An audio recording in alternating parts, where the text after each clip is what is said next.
महाराज जी, निहार तो पहले भी रहे थे, लेकिन जयमाला पढ़ने के बाद अब ठाकुर जी अपने सगे संबंधी हो गए, किसी के बहनोई हो गए, किसी के दामाद हो गए, सबकी रिश्तेदारी नातेदारी ठाकुर जी से हो गई, संबंध स्थापित हो गया। और संबंध स्थापित होने के बाद जो भाव क्या जागरण होता है, प्रेम की जागृति होती है, वह अपने आप में अनुपम होती है। इसलिए हमारे महत्पुरुषों ने कहा, ठाकुर जी से किसी भी एक संबंध को दृढ़ करके और तब उनसे प्रेम करो।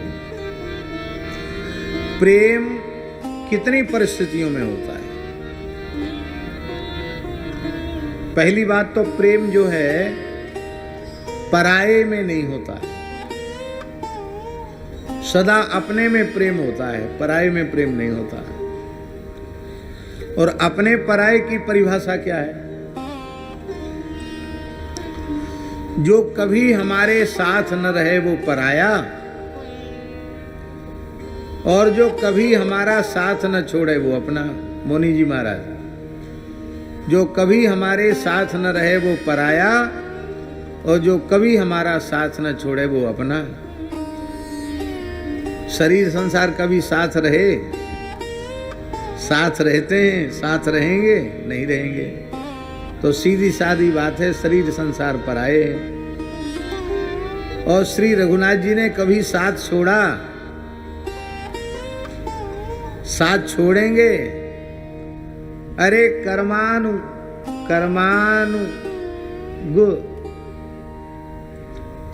कर्मानुग, कर्म के अनुसार चलने वाला जीव,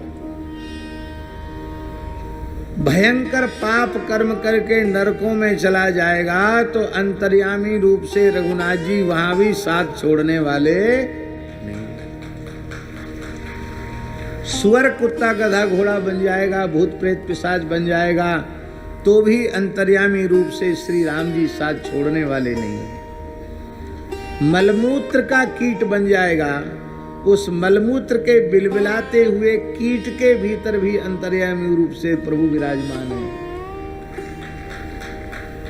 ऐसा करुणामय कौन होगा जो जीव की इतनी अधिक दयनीय अवस्था होने के बाद, पतित से पतित अवस्था होने के बाद भी जो साथ न छोड़े। वे बिहारी जी हमारे अपने हैं, वे रघुनाथ जी हमारे अपने हैं, वे ठाकुर जी हमारे अपने हैं।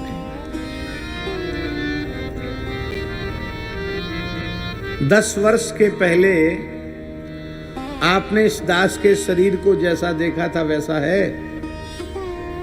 अब जैसा दिखाई पड़ रहा है वैसा 10-20 साल बाद रहेगा? अरे रहेगा भी कि नहीं रहेगा ये भी कोई ठिकाना नहीं। ये स्थूल बात है। सूक्ष्म बात ये है, एक क्षण पहले जैसा देखा गया था दूसरे क्षण वैसा नहीं है। संसार की वस्तुओं को देख लो, आज ही बढ़िया से बढ़िया मकान बना के तैयार हुआ और आज ही गृह प्रवेश होना, उद्घाटन होना है। अभी उद्घाटन हुआ नहीं कि टूट फूट शुरू हो गई, कहीं नल की टोंटी उखड़ गई, कहीं कोई कोना फूट गया, कहीं कोई दीवार काली हो गई है, कुछ न कुछ उपद्रव शुरू हो जाता कि नहीं हो जाता, ये स्थिति है। तो श्री ठाकुर जी, श्री जी ने कभी किसी अवस्था में जीव का साथ छोड़ा नहीं, इसलिए भगवान ही हमारे अपने हैं।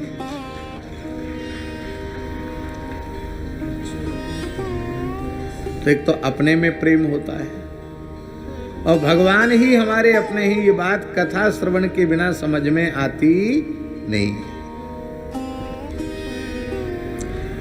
दूसरी बात यह है कि भगवान में प्रेम कब होता है? जब भगवान हमारे अपने तो हैं पर उनसे कोई संबंध दृढ़ हो जाता है।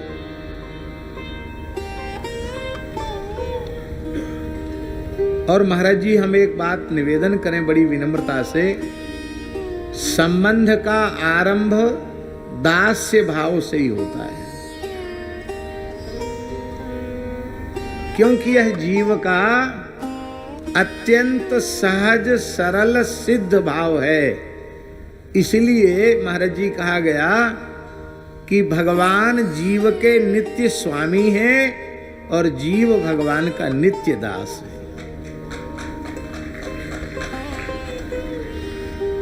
ये हमारा स्वरूप है कि हम ठाकुर जी के दास हैं, ये हमारे स्वामी हैं।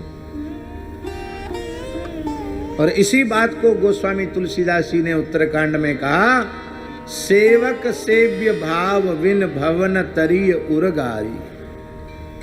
मैं सेवक हूं और भगवान मेरे सेव्य हैं।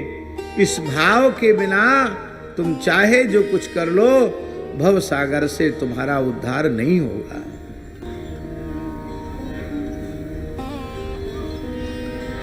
तो सेव्य के रूप में भगवान को मानो, और भगवान के अलावा कोई दूसरा है? दूसरा है ये भ्रम है। इसलिए सेव्य कौन है, इस बात को किष्किंधा कांड में सो अनन्य जाके अस मति न टरे हनुमंत। मैं सेवक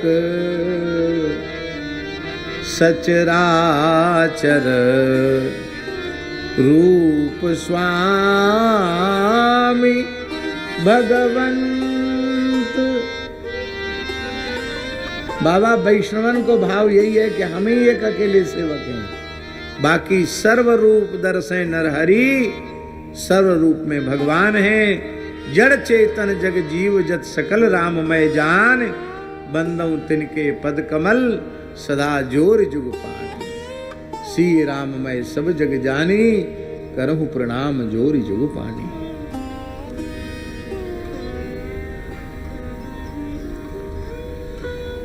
आहा,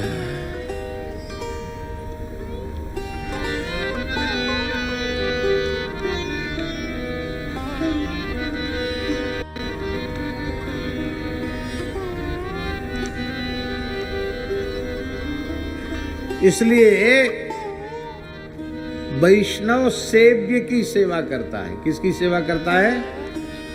और सेवक कौन है? स्वयं। और सेव्य कौन है? पूरा विराट। क्योंकि इस विराट को वह अपने आराध्य से भिन्न देखता ही नहीं। हमारे पूज्य श्री विपिन बिहारी दास जी महाराज विराजे हैं, पुजारी जी। अब देखो, वृंदावन की रसोपासना कहो, श्री अवध मिथिला चित्रकूट की रसोपासना कहो, उपासना में उपास्य श्यामा श्याम, उपास्य की लीला विलास भूमि श्रीमद वृंदावन। श्री वृंदावन माने वृंदावन, यमुना जी, गिरिराज जी सब यही में आ गए, 84 कोस आ गए। उपास्य उपास्य की लीला स्थली श्रीमद वृंदावन माने 84 कोस ब्रजमंडल। सखा सखी, गोप गोपी, गैया बछड़ा बछिया, ग्वाल बाल,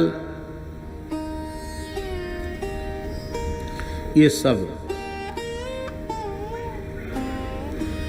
अब सख्य भाव लो तो अलग, माधुर्य भाव लो तो अलग, वात्सल्य भाव लो तो अलग। वो तो कि अपने अपने घाट हैं आचार्य जी, अपने अपने घाट हैं। कोई वात्सल्य के घाट से रस ले रहा है, कोई मधुर माधुर्य के घाट से रस ले रहा है, कोई दास्य के घाट से रस ले रहा है, कोई सख्य के घाट से रस ले रहा है। और रस का सरोवर, रस का सिंधु तो एक ही है। रसास्वादन की पद्धतियां अलग अलग, रस एक।